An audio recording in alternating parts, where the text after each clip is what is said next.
In this podcast, what is muscle testing and is it bogus? What kinds of things can be assessed using muscle testing? How to tell if your liver is congested? How to tell if you're at risk for stroke? How can you resolve IT band syndrome? And what are the causes? Is there a cure for dandruff? What causes dandruff?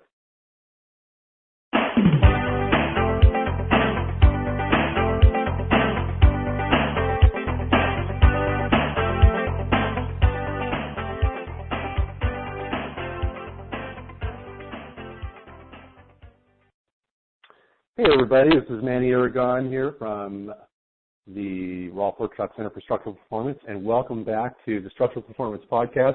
This week's episode is number 8, and we've got a lot of topics for you today, so I am going to kind of cruise through these. You know, what's interesting is some of you have started using my contact form to send me questions. Feel free to do that. I'll direct you, there's always links in the podcast and the podcast is hosted on my website. So you can always call, text, or go to my contact form and use that for a question.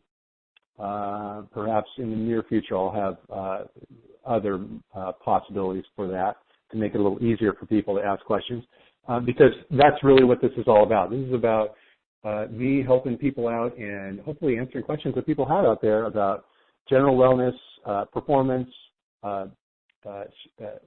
structural performance in particular, having to do with the body structure, the musculature, and the overall functionality of the body itself. So, welcome to the podcast, and today's first topic, what is muscle testing and is it bogus? And this is a question that I don't hear this a lot. I hear, what is muscle testing? I don't hear, is it bogus? But do a brief search online for muscle testing or applied kinesiology, and you will see there are some serious opposing views as to whether muscle testing is bogus or not. There's usually not a lot of, at least what I've seen, controversy over what muscle testing is and what it's used for. But whether or not it actually works is, I think, what you'll see a lot of online. And anyhow, so what is muscle testing? Also known as applied kinesiology, often used by chiropractors, but it actually was developed by Dr. George Goodhart, who I believe was a chiropractor, back in the day, and it's developed over the years into many, many different kind of styles, kind of like chiropractic in general, that there are many different styles of it, different types of systems used for testing different types of things. And very briefly, what muscle testing or applied kinesiology is it's a process used for effective assessment to get a more complete picture of the imbalances present in clients or patients. So this would be, it can be used for many, many, many things. But in the context of this podcast, in the context of wellness, this is typically what it's used for. So you might go to the chiropractor and they say, hold your leg up and I'm going to push down against your leg and if you're strong, then it's good. If you're weak, then it's bad. And then they test various areas in your body. So that would be kind of like the layman's description and what a lot of people remember. What a lot of people don't remember is having a very good, complete explanation of, 1, what this process is, 2, how and why it's effective, and 3, why they're using it in the context of the visit or whatever.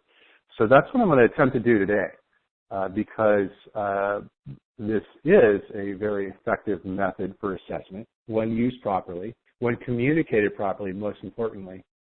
So because when a patient or client is working with a practitioner, the effectiveness of the treatment or of the process or whatever in partnership that the two are involved in, oftentimes the degree of effectiveness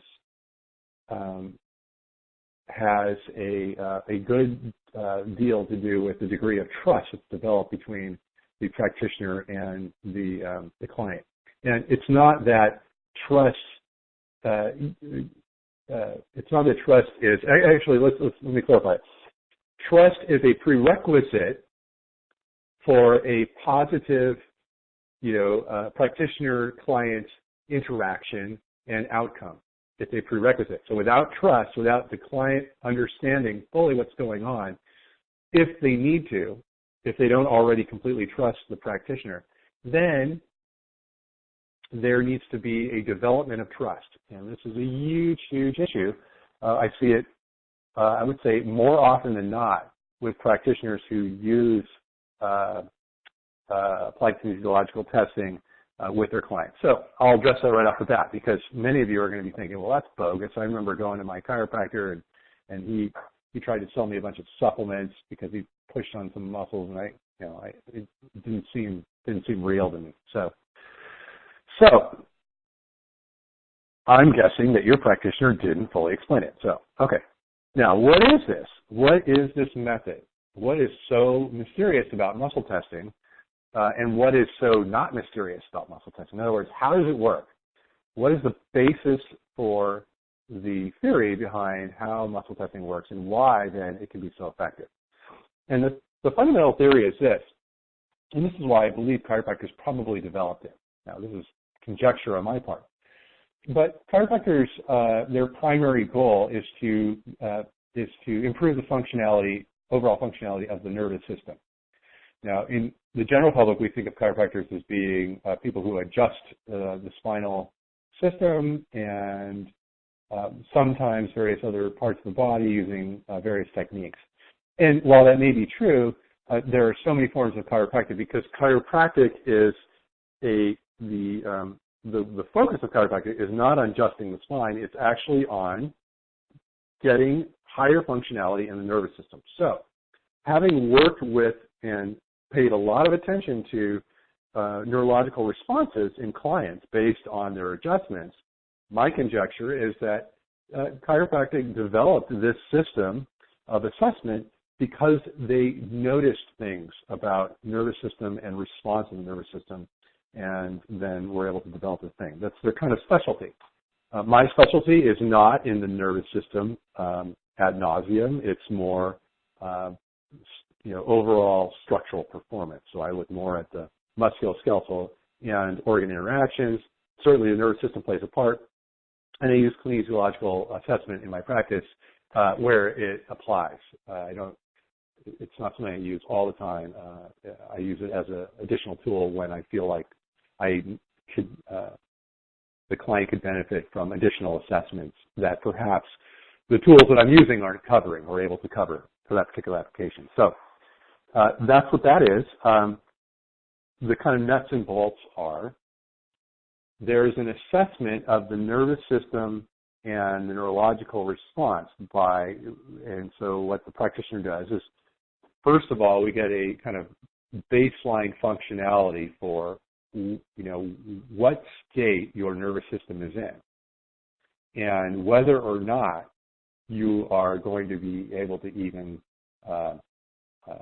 do this process. Now, a lot of times that doesn't even get done. People just start going right to their testing protocols without making an assessment of whether or not the body is actually ready for this type of assessment. That's another problem.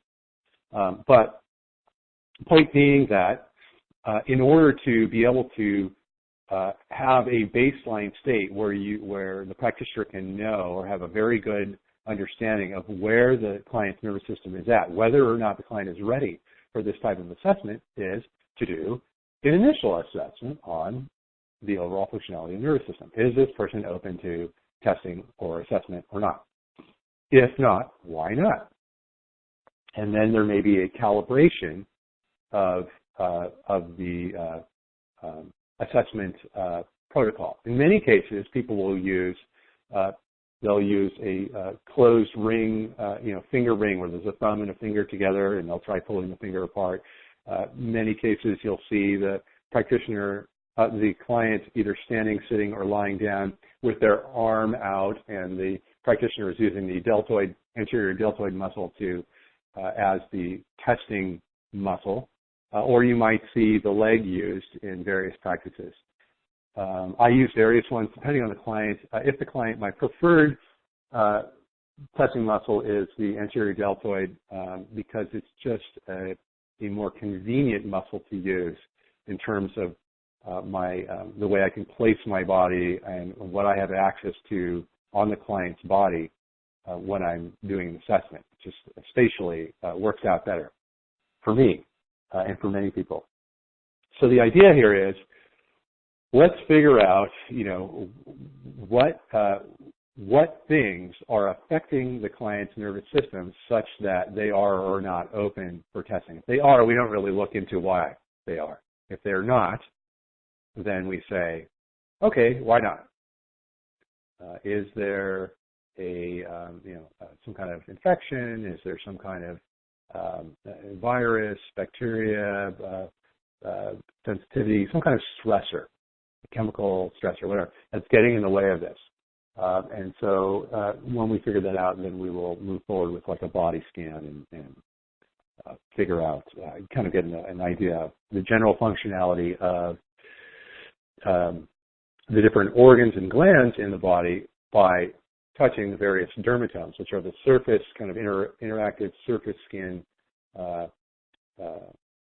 representations of the various organs and glands in the body. So there's this other thing called dermatomes. Maybe I'll put a link in talking about dermatomes so you can get more info on that, because I don't want to spend a whole lot of time on what dermatomes are. But anyway, so that's kind of it. So you say, is this person ready? If not, why? How can we resolve that and get them ready? Once they're ready, then you can go ahead and do your scan. Now, if you're a chiropractor, you might scan the various spinal nerves and the various vertebrae to see which ones are out of adjustment or compromising the spinal nerves. If you're a nutritionist, you might scan the various organs and sections of organs and glands in the body and figure out, or injuries that people walk in with and say, okay, what is stressing this person's nervous system and their body? What is stressing them? What is getting in the way of their healing? And then, because as we have agreed before, the body is a healing machine. It's designed to heal, but sometimes when it doesn't have the right tools or it's not in the right state, it cannot do so. So as a practitioner, my kind of role is to facilitate that person's transition from a non-healing state into a healing state.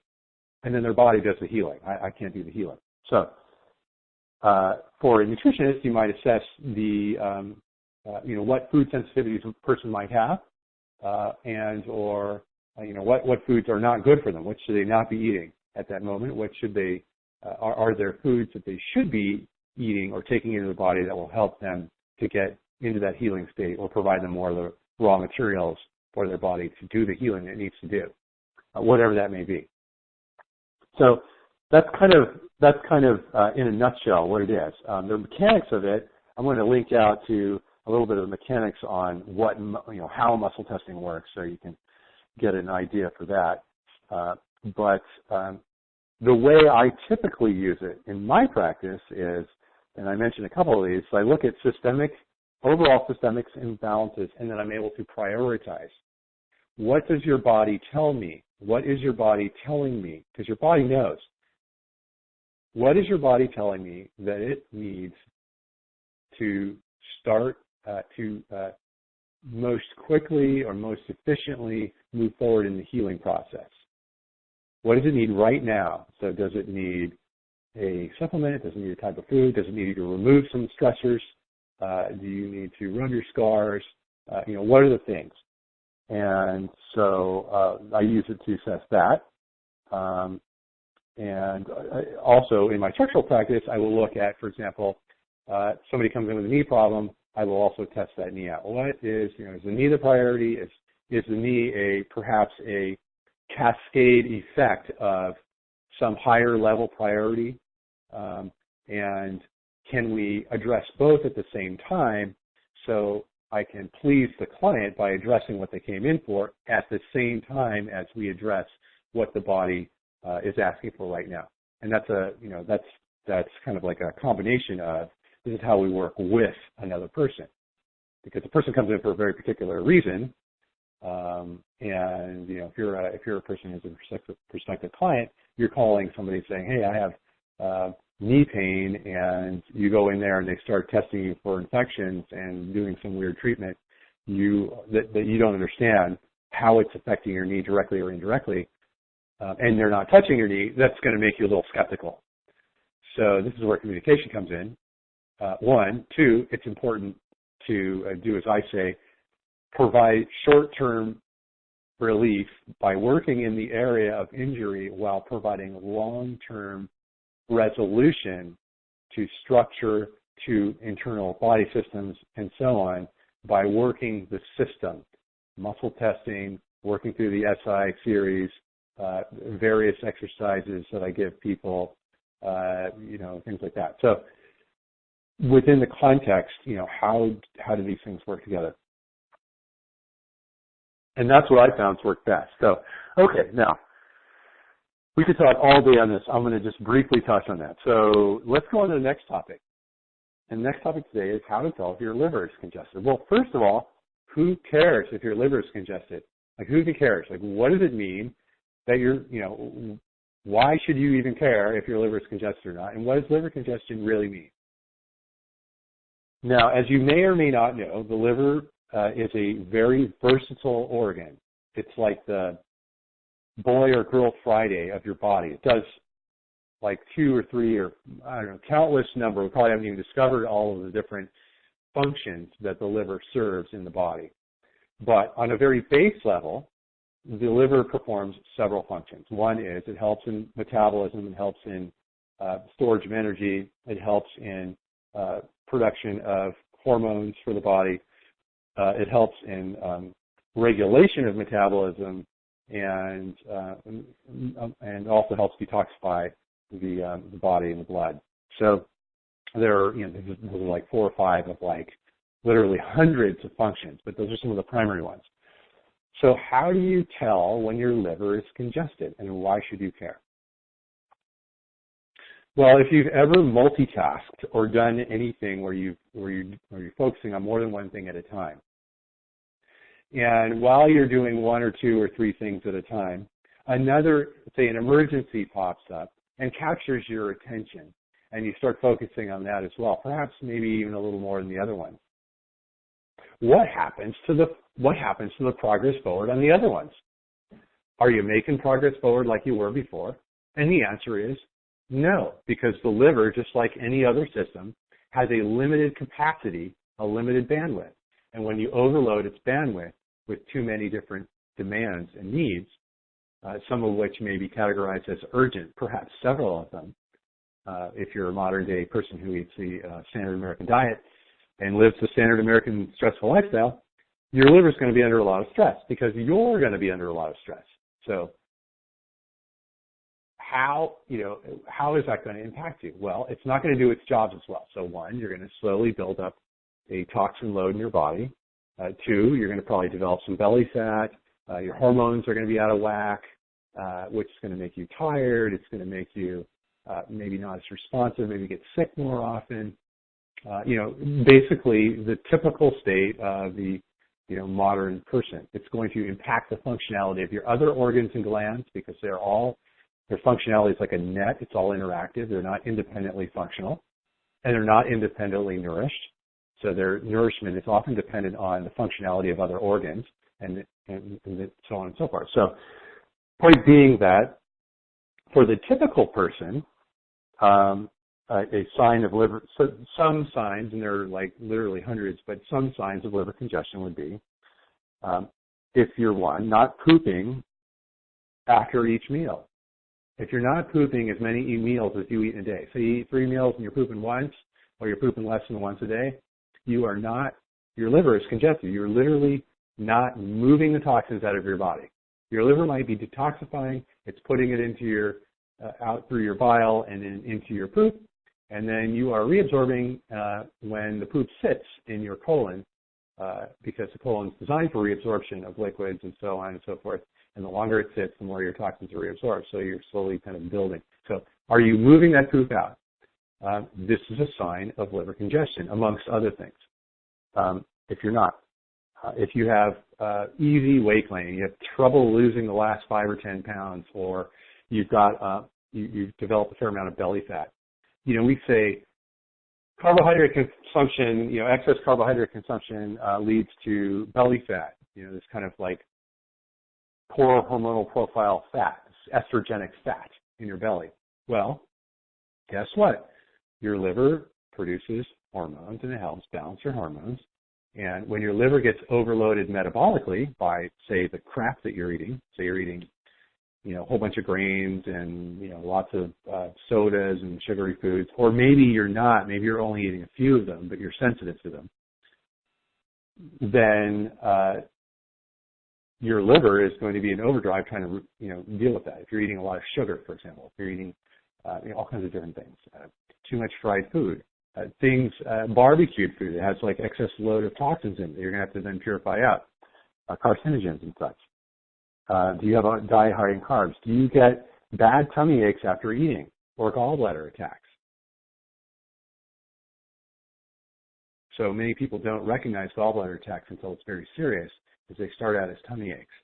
Are you getting copious amounts of foul gas after eating a meal? Carbs or fat or sometimes even protein. Because, for example, when you are digesting these types of foods, you need certain enzymes produced by the liver, produced by the pancreas, produced by the stomach, and so on, and excreted into various places in the small intestine, stomach, mouth, and so on. If your liver is congested and overloaded, your bile will thicken up. And so the functionality of bile is that it helps you to digest fats, helps you to break down fats and absorb them. So that, because you need fats for nerve, all your nerves are covered in fat. You need fats to produce hormones. You need fats for every cell membrane. You need fats. This is why the importance of eating good fat is good fats, and not eating bad fats is so huge, is that every cell is actually literally surrounded by lipids. And so the types of lipids that you have are going to determine the functionality of that cell membrane and whether or not it's selectively permeable like it should be, or whether it's overly permeable and allowing things in that shouldn't get in, and thereby kind of screwing up, so to speak, your cell metabolism at the cellular level. So many different things. When your bile gets thickened, first of all, your liver produces bile. It's stored in the gallbladder, and then the gallbladder helps put out or excrete or meter out the right amount of bile based on what types of foods and how much of them that you've eaten. Because your body's conservative. It doesn't want to waste. So it puts only the right amount into your gut to make the digestive process most efficient. But if your bile is thickened and you have started to develop gallstones and the like from liver congestion, then your gallbladder is not going to be able to accurately meter out or squeeze out the right amount. It's going to squeeze out a glop. And that's going to cause you to, there'll be too many enzymes in there, and you get this kind of gaseous effect where you've got this very, very foul-smelling gas, usually quite soon after you eat. There are various different types of gas and various different types of reasons why they're there, but this would be like kind of acrid, really foul-smelling gas right after you eat, and it's voluminous, kind of keeps coming, and embarrassingly so. So if you always thought that you just had gas, or that's just the way you did, or you kind of made fun of it, that's an imbalance. You need to take care of that. Your liver's congested. So what can you do about it? What can you do about that? I actually, there's a couple of good ways to deal with liver congestion. If you have the resultant gas and such, the best way to deal with that is to basically clean out your gut, clean out your metabolism, clean out what you're eating, and then also do a liver detox. And what's important is that you do the right type. So you're getting phase 1 and 2 liver detox, not just phase 1, which many of the kind of popular detox programs do, the ones you find on the internet and such. So it's important to do the both stage detox, and you got to be pooping beforehand. So if you're not pooping, you got to get pooping, then you can do the detox, and that will help reset your metabolism, so to speak. You still got to eat well. There are various supplements one can take to thin the bile. There are enzymes one can take to help to minimize the gas and impact of foods that you don't agree with. But ultimately, you've got to change that out. So those are all things. If you have further questions on that, those are all things that you can either ask further questions to me on my contact form, or you can contact me directly for an assessment, and or I have on my store there, and I'll put a link to the half-hour, 30 or 60-minute consultation. You can do either one. I would suggest starting with like a 30, and then getting a good idea for what the possibilities are, and deciding then what you want to do, and then take it from there. But nonetheless, so let's move on to the next topic: how to tell if you're at risk for a stroke. Now, this isn't 100% effective. This is a kind of general. It's actually fairly effective at pre-telling what the conditions exist for stroke to be more likely in the body. Not how to tell exactly when you're going to have a stroke, like the earthquake warning that happens 10 seconds before you have a stroke. This is something that you can tell usually ahead of time, so that you can start to make fundamental changes in your lifestyle and so on and so forth, perhaps including supplementation and such, to help change your constitution, help resolve some of the baseline issues that are out of balance, or constitutional challenges that you might have been born with, so that you don't end up living what your genes allow the possibility for. So in other words, perhaps you turn the genes off for that, and you can change your body. I mean, your body has an immense capability and possibility for change and healing. So it's not foregone that because you have genes for such and such that they have to be turned on. You can turn them off. The question is how to go about doing that. Now, here are a few signs, and there's something you can look at. And I do, one of the things that I do is fingernail and tongue analysis. So I'll show you a couple of different things that you can look at. So if you look at your hands, you look at your fingernails, and we're looking primarily now, you look at both hands basically. And what you want to look at on your fingernails is, one is you want to see, do you have lunulae? Do you have the moons in your thumb, first, second, and third finger? Do you have lunulae that are visible? If not, if you're missing some, that's an issue, and I'll go there in a minute.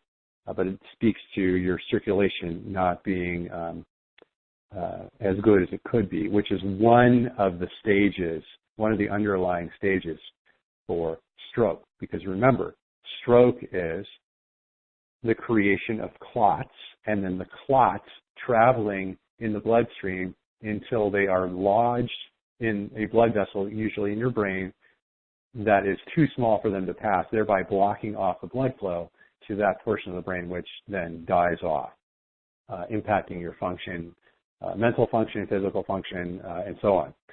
So the underlying stage for that is, are you clotting too much? And one of the things that underlies clotting is obviously your platelet count, your red blood cell count, and your hydration levels are important to that. If you're dehydrated, you can more easily clot. The other thing is the thickness, the viscosity of your blood. So liquid, hydration helps to lower the viscosity of your blood. But the other thing, there are various other ways to lower the viscosity of your blood. One being fish oil, another being Chinese herbs, and probably there's a Western herb combination you can use too. I'm not aware of it. So there are various different ways to do that. Point being that one of the main underlying causes for stroke is poor circulation. And where that shows up first is in the peripheral parts of the body. So when we're looking at fingernails, we are looking at a peripheral part of the body. It's a part that is far from the heart. So it's more difficult for the blood to get to these parts. The fingers, the feet, the toes, and the head, the nose, the brain, for example. They're peripheral. They're not in the axial skeleton. They're not in the trunk. They're on the periphery of that. So not to belabor the point, but peripheral circulation, to be very clear, usually involves the limbs and the head. And this is what we're kind of making a generalized assessment of. This is not a medical assessment. This is a generalized assessment. Do you have good peripheral circulation? Is your peripheral circulation adequate such that your hands and feet don't get cold easily? That's one sign. If your hands, feet, and nose get cold easily, or you are in general cold easily, your circulation is not as good as it could be, thereby setting some of the stages. Slower circulation equals more clotting and such. And if you think about it, in your periphery, the flow is going to be lower. There are going to be cooler areas of your body because they're in the periphery, and there'll be a tendency, those are kind of like the backwaters where things settle out, if you want to think about it that way. So when you look at your fingernails, you see first you have lunulae. You want 4, not 5 lunulae. If you don't have 4, that's one sign. But the second thing, and the thing that I generally look at a little bit more than that, I mean, I always look at lunulae, but the second thing I look at is, do I have good perfusion of blood in under my fingernails, in my fingertips? And perfusion means, is the blood pressure and the velocity high enough in my fingertips such that my fingertips under my nail are not light pink, but dark pink, a reddish pink. Not a deep red, but a deeper shade of pink than pale pink. And most people, and then where are there lighter spots? Are there lighter spots? And very, very, very few people that I look at do not have some impact on their peripheral circulation. So they either, if they have good perfusion, then they still have some spots where the perfusion isn't as good. And that's usually more towards the tip of the nail.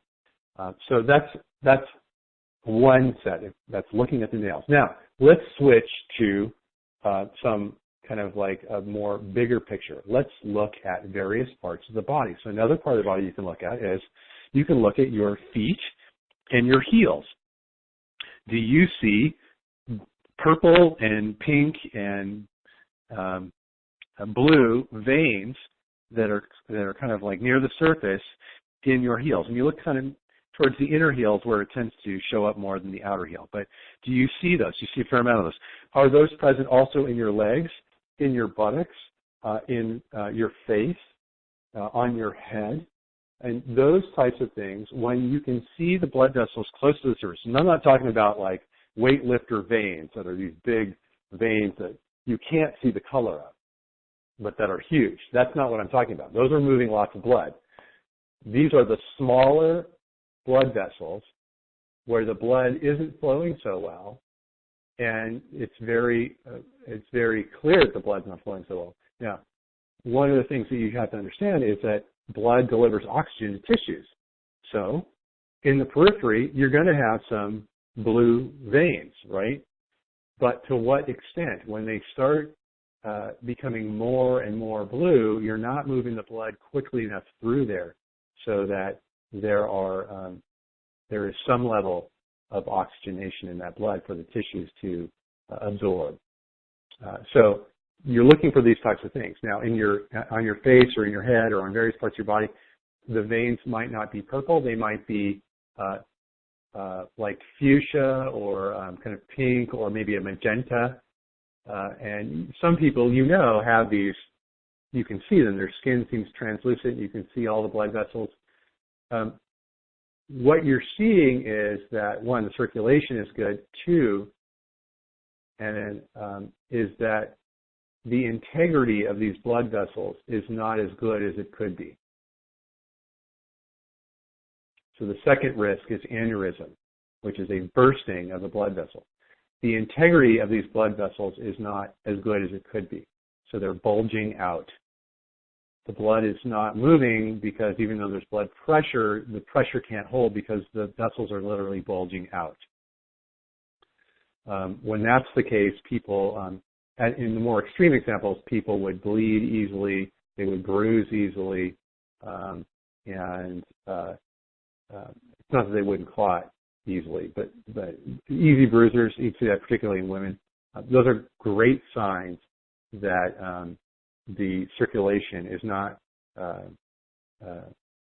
sufficient and that the blood vessel integrity is weak. So what can you do about that? One is you got to move your body. Okay, that really helps. When your heart's pumping, the integrity of your blood vessels, your cardiovascular system is directly impacted by your amount of activity. It doesn't mean that ultramarathoners are healthier than people who are moderate exercisers. In some cases, it's not true. But the other thing is, does your body have the nutrients that it needs to repair the blood vessels? If it does not, or your nervous system is out of balance and you're unable to heal your body because you are too stressed out, you're going to be suffering from this type of situation. And so these are things to know. You can take herbs. You can change lifestyle. The easiest one to do is to take herbs and supplements. The more complete is to change lifestyle. So it's usually by the time somebody has a stroke, they have to change their lifestyle. They're not able to make a choice. It's made for them. And they change their lifestyle. They become much less active. They're not able to work. Oftentimes they have to have a caretaker. I don't like swinging from one extreme to the other, so I prefer to find a middle ground, some balance in there. And all right, let's move on to the next one. Now, I got this question earlier this week, and I thought it was a great question. And so I thought, wow, I haven't really addressed this to the full extent ever. I have to some extent before, but one, what is IT band syndrome and how can you resolve it? And then the second question is, the direct question I got, and I'm not going to focus on this, is can structural integration relieve the pain caused by iliotibial band syndrome in runners? So I'll address that, but not by itself. That'll be part of the picture. Because when you're talking about IT band syndrome, you're talking about an imbalance in the musculoskeletal system. Within the body itself, there is not just the IT band that's tight. The IT band is tight for a very good reason. It's tight. Now, the IT band, as many of you may know, but many of you probably don't know, is simply a piece of tissue that holds the anterior leg muscles, the front leg muscles, the quads and such, in position, but it's on the side of your leg. And it gives you lateral stability. So it's attached to an abductor. An abductor muscle pulls your leg away from center out to the side. An adductor muscle is on the inside of the thigh and it pulls your leg towards center. In this case, iliotibial band syndrome is a tension in the iliotibial band that's become so tight that it's painful, often to run or even to the touch. And it's there because of an imbalance, which we'll talk about. So, but the iliotibial band is tensioned by a muscle, a very short muscle called the tensor fascia lata. And the tensor fascia lata is up in the side of the hip. It's on the lateral side, kind of front lateral side of the hip. And it's a very short little muscle that attaches to the fascia lata, which is the iliotibial band. So, which, attaches the ilium to the tibia, the iliotibial band.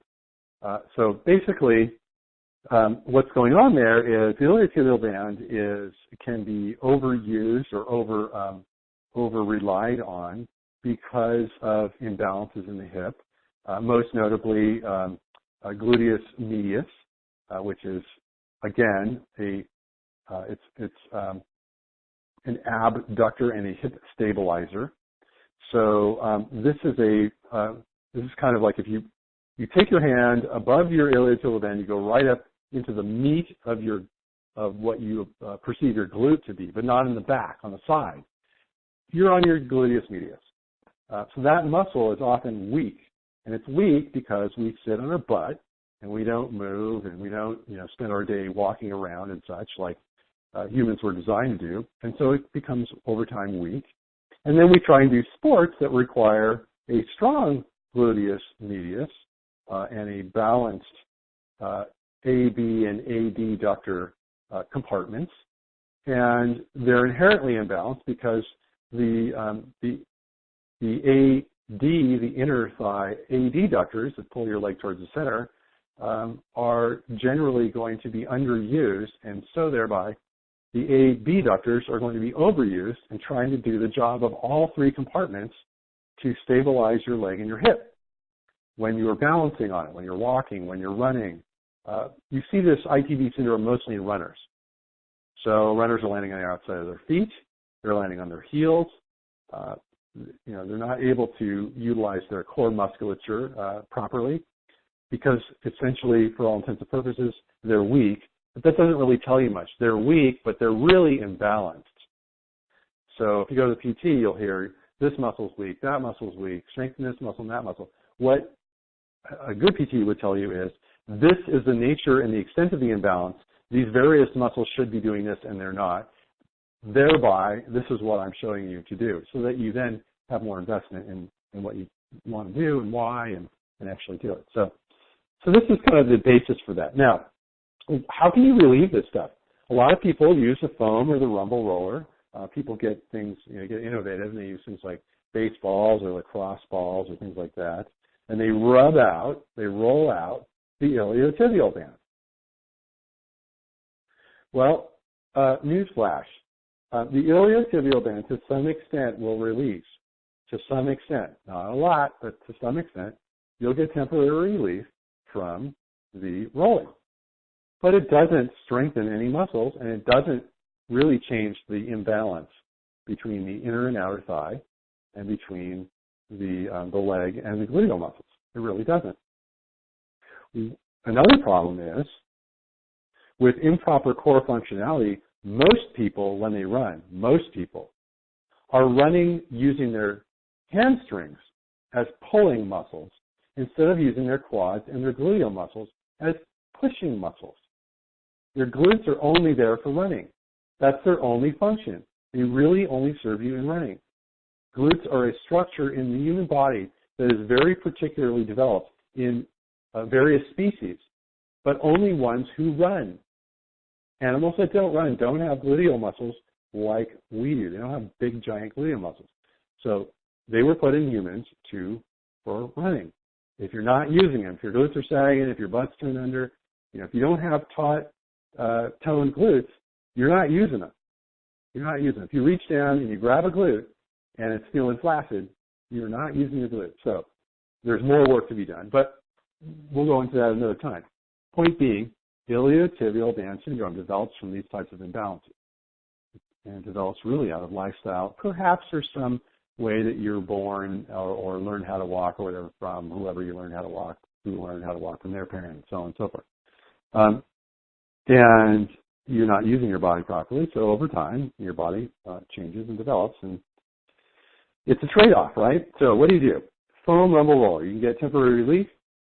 A great way of another proposition would be to do rebalancing exercises. You go in the gym and strengthen. The key is not over-strengthening everything or strengthening the imbalance. The key is understanding the imbalance to strengthen the muscles that are weak to create balance. And that's key. Another very effective method for relieving the pain from Ilya-Tilley-Mann syndrome, and the tension is the structural integration work, because the nature of structural integration is to rebalance the tissues of the body and their tensional relationship to one another. That's at its essence, its core, and then obviously resulting in a more upright body that is more efficient in the gravitational field and so on. But the functional core of the work is understanding and rebalancing the tensional relationships in the body, which over time will even change the shape of bones and so on and so forth. So that's a very, very, very effective method. Now, I would never do structural integration without also recommending repatterning exercises and perhaps strengthening exercises. I would always do those together. Now, you can do that sometimes. You can get some relief from rumble rollers and repatterning or strengthening exercises. But the fastest, most efficient way to get better is to get the structural work in conjunction with doing the rebalancing work. And you got to find a practitioner. You're either going to hire a bunch of people to help you understand this, or you got to find a practitioner who understands these imbalances, can show them to you, and then also understands what exercises that you can do to rebalance the situation. So it's kind of like a buyer's guide. Go out, buyer beware. Go out and find, a guy right out of school who has worked at a desk job and is not an athlete, probably not going to have as good of an idea as a person who has been, say, a long-time athlete, worked with various different types of movement professionals and such, and has a much wider toolbox. So we talked a little bit about the causes. We talked also about some of the resolutions. So let's get on to the last and most exciting topic of the day, which is, first of all, what causes dandruff and is there a cure? I'm kind of jumping around here because some of these things actually go together, and maybe in the later episode I'll kind of draw the parallels. But is there a cure for dandruff and what causes dandruff? Well, there are various, quote-unquote, various causes for dandruff. According to Wikipedia, the most, which I don't necessarily hold up to be the arbiter of truth, but I'll just quote them right now. According to the Wikipedia page on dandruff, the most common cause for dandruff is dry skin. We're going to talk a little bit about and explore what dry skin actually is. And then they say seborrheic dermatitis, not cleaning and scrubbing often enough, shampooing too often, psoriasis, eczema, sensitivity to hair care products, or a yeast-like fungus. But they revert to, and the last sentence says, quote unquote, dry skin is the most common cause of flaking dandruff. So before we get into the other stuff, and we're not going to spend like a ton of time on this, but because I really want to, this is more an exercise to get you to understand some of the larger patterns in the body and the imbalances that occur and why, so you can start to identify, when there are skin problems, where might they come from? Skin problems in general are a reflection of internal problems in the body. So when you say the skin, the largest organ in the body is dry. Now, a lot of people, as soon as they get out of the shower, they use lotion. They put lotion all over their body because they have, quote unquote, dry skin.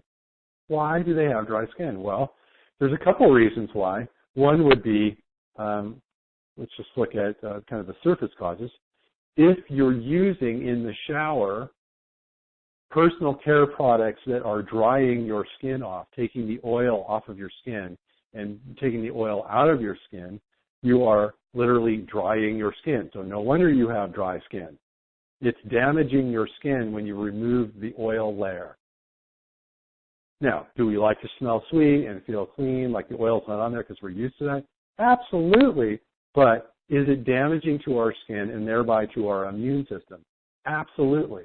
So then you go and slather on lotion. Now, if you look at the labels on your personal care products, and particularly your lotion, 9 times out of 10, your lotion is going to contain some kind of petroleum product, some kind of petroleum wax-based product. Now, if you've ever put Vaseline on your skin, that's kind of an extreme example of what petroleum products do to your skin. Temporarily, it's slippery, but when the Vaseline wears off or absorbs, what it actually does is dry your skin. It makes it worse. So dry skin. So if you're causing dry skin from what you're using, that's one cause. But another cause, a more insidious cause of dry skin is, and there are really two, I would say to a lesser degree, hydration is one of them. And then the second thing would be, are you eating the right kinds and amounts of fats and oils so that your skin has, like we say, the genuine replacement parts to make oil which protects your skin, to make it not dry?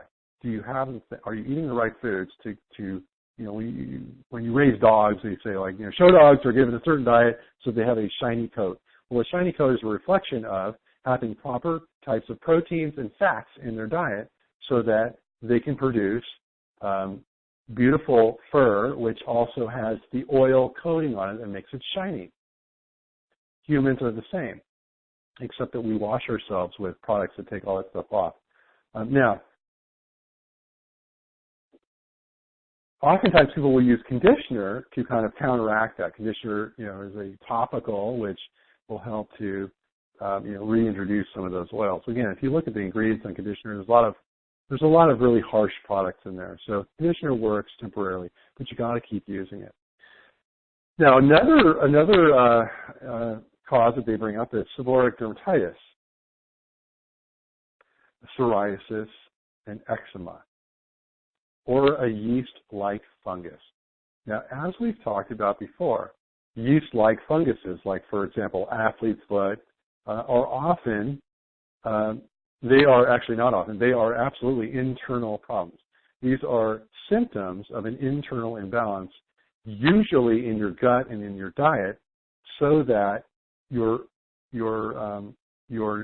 immune system is compromised and your body is either allowing opportunistic organisms like fungus to grow in areas of your body, usually the extremities, like your head, your fingers, and your toes, and or it's an autoimmune response or an immune over-response to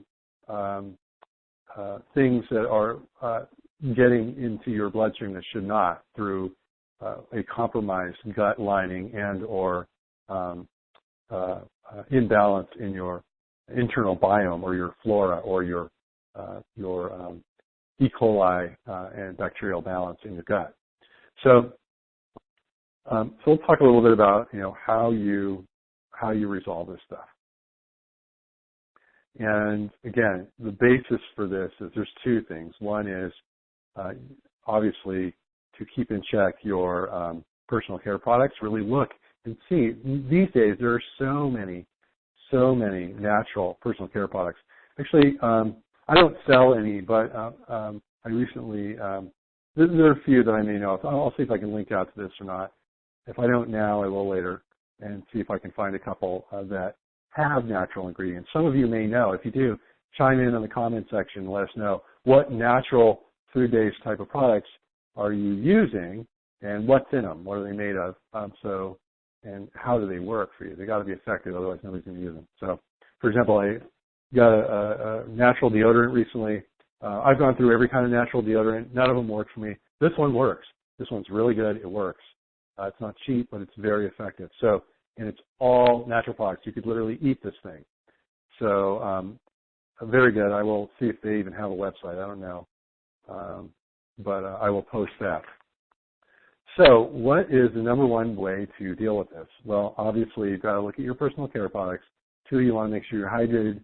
And then you want to really look at what you're eating. So you've got to, if you've got bad dandruff and you've got lots of skin problems, then you really want to look at doing a gut repair protocol and a liver cleanse, because that's going to help get your metabolism back on track. It's going to help you to repair your gut so it's not permeable to things that are going to get in there and irritate your immune system, causing systemic inflammation. And then, you're going to want to also look at repairing your gut also involves rebalancing your internal biome. Other words, your gut flora or your bacterial balance in your gut. And, one of the things that comes up a lot of times is if people have used antibiotics or antibiotic ointments or treatments or things like that, those can get into your system, and even a single use of antibiotics can take up to a year to properly repair the gut flora. And that's if you're doing the right things. And how many people really know what to do? Just taking some acidophilus isn't going to help you, especially if you're allergic to it, or if you're drinking milk and that's got acidophilus in it, and it's going to make it worse, perhaps. Or there are various ways to do that. So if people have questions about that, I'd be happy to discuss that in a more complete podcast, maybe on gut repair and building the proper internal biome. But other than that, if you have deeper questions or you have personal questions as to how you can resolve your imbalances or some of these things, if there's something that I missed or didn't say, by all means, submit the contact form with a question. I'm happy to answer it. If it's a very personal question about what protocol should I use, I'm going to ask you to purchase a 30-minute consultation with me so that I can pay the proper time and attention and make sure that you get the help that you need. But other than that, this is it for today. I've got more topics. I just don't want to make it too long. So I hope you all learned something today, and come on in with the questions. This is Manny Aragon signing out for this episode of the Structural Performance Podcast. All the best, and see you next week.